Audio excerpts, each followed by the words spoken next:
ہم خود اللہ کا ذکر کریں تو پھر کامل جسم اللہ کا ذکر کرے گا، ورنہ آدھا تو کر ہی رہا ہوتا ہے اور باقی آدھا غافل ہوتا ہے۔ تو ہمیں اللہ تعالیٰ کا ذکر کثرت کے ساتھ کرنا چاہیے تاکہ اس کے اثرات ہمارے دلوں پر مرتب ہوں۔ چنانچہ انسان کا یہ جو ذکر ہے یہ انسان کے لیے جان کی مانند ہے، روحانی جان کی مانند ہے۔ چنانچہ حدیث پاک میں آتا ہے، ابو موسیٰ اشعری رضی اللہ تعالیٰ عنہ روایت کرتے ہیں، قال النبی صلی اللہ علیہ وسلم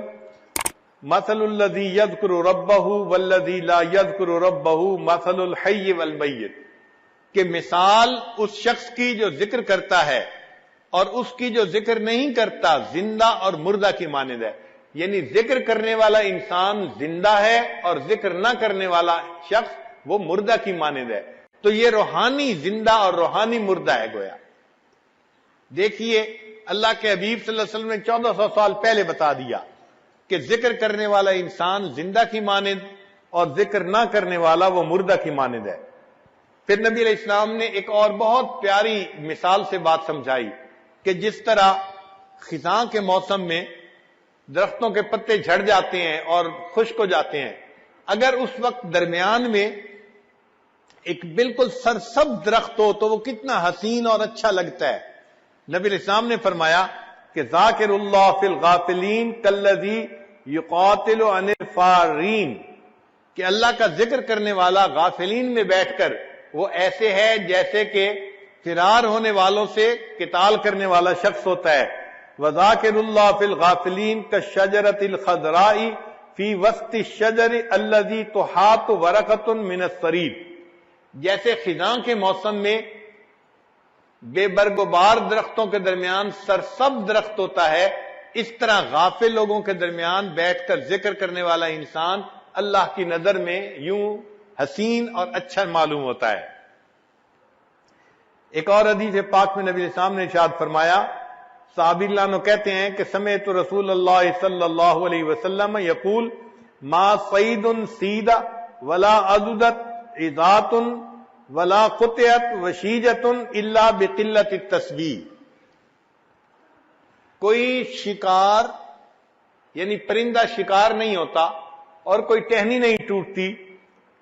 مگر یہ کہ تسبیح کی قلت کی وجہ سے، یعنی وہ تسبیح جب کم کرتے ہیں پھر شکار ہو جاتے ہیں۔ اللہ کی شان دیکھیے کہ پرندے جب تک اللہ کا ذکر کرتے رہتے ہیں اس وقت تک کوئی ان کو شکار نہیں کر سکتا، جب ذکر میں کوتاہی ہوتی ہے، کمی ہوتی ہے، تو اس وقت ان کو گویا موت دے دی جاتی ہے۔ ابو الدرداء رضی اللہ عنہ روایت کرتے ہیں، ما اخذ طائر ولا حوت الا بتضییع التسبیح، کوئی پرندہ نہیں پکڑا جاتا، کوئی مچھلی نہیں پکڑی جاتی مگر جب وہ تسبیح کو ضائع کرتی ہے، یعنی اللہ کا ذکر کم کرتی ہے، اس وقت اس کو پکڑ لیا جاتا ہے۔ انس رضی اللہ عنہ ایک حدیث پاک روایت کرتے ہیں، آجال البہائم کلھا وخشاش الارض فی التسبیح، کہ جو بہائم ہیں، جانور ہیں، ان کی جو زندگیاں ہیں اس کا تعلق ان کی تسبیح کے ساتھ ہے، اور جو زمین کے کیڑے ہیں، حشرات الارض ہیں، ان کا تعلق بھی زندگی کا ان کی تسبیح کے ساتھ ہے۔ اگر وہ تسبیح کرتے رہتے ہیں تو زندگی لمبی رہتی ہے، جب ذکر میں کمی کرتے ہیں فَإِذَا انْقَضَى تَسْبِيحُهَا قَبَضَ اللَّهُ أَرْوَاحُهَا، جب تسبیح چھوڑ دیتے ہیں اللہ تعالیٰ پھر ان کی روحوں کو قبض کروا دیتے ہیں۔ ایک اور حدیث پاک میں یزید بن مرشد رضی اللہ تعالیٰ عنہ فرماتے ہیں کہ نبی علیہ السلام نے فرمایا، لا یصاد شیء من الطیر والحیتان الا بما یضیع من تسبیح اللہ، کہ جب کوئی پرندہ اللہ تعالیٰ کی تسبیح کو کم کرتا ہے، ضائع کر دیتا ہے، پھر اس پرندے کا شکار کیا جاتا ہے، یا مچھلی ضائع کر دیتی ہے تب مچھلی کو پکڑ لیا جاتا ہے۔ تو اس کا مطلب یہ ہوا کہ جو ذکر کرتا ہے وہ زندہ ہے، اور جو ذکر نہیں کرتا وہ اللہ تعالیٰ کے نزدیک مردہ کی مانند ہے۔ اسی لیے یہ پوری کائنات، اس میں جب تک اللہ رب العزت کا نام رہے گا یہ کائنات اس وقت تک سلامت رہے گی، اور جب یہ اللہ کا نام سے محروم ہو جائے گی، اللہ تعالیٰ اس کائنات کو ختم کر دیں گے۔ چنانچہ حدیث پاک میں ہے، قال رسول اللہ صلی اللہ علیہ وسلم لا تقوم الساعة حتى يقال في الارض اللہ اللہ، کہ اس وقت تک قیامت قائم نہیں ہو سکتی جب تک کہ زمین میں کوئی ایک بندہ بھی اللہ اللہ کہنے والا ہوگا۔ یہاں ایک نقطہ سمجھنے کی ضرورت ہے کہ قیامت سے بڑی مصیبت اور کوئی نہیں۔